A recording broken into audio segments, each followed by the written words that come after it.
Isaky-ny amin'Andriamanitra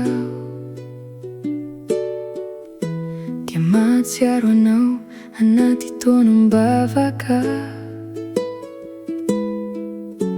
Mientana ny fo ahitanao isandratra,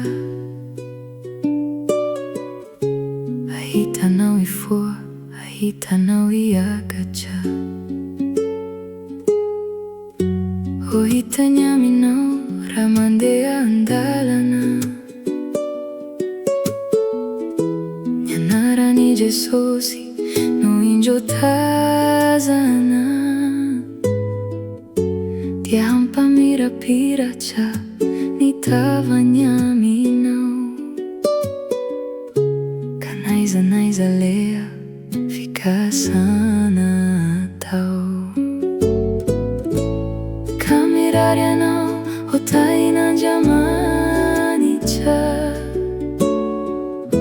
tononiko aminao ny fahatsarany lanitra. Ny fanontronany no anontronanao, ka ny heriny ho herinao.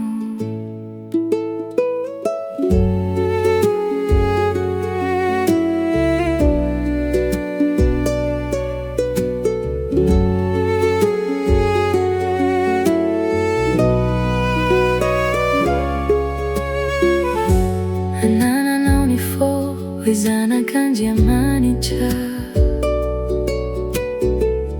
sy ny topanay arakan'Andriamanitra. Ny voninainy hamirapiratra aminao,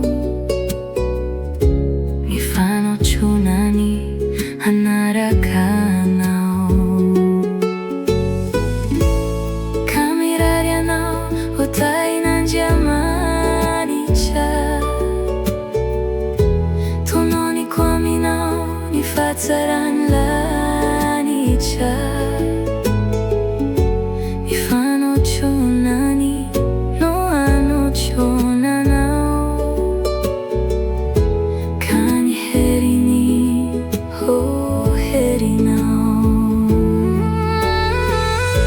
Kamirary anao ho tain'Andriamanitra,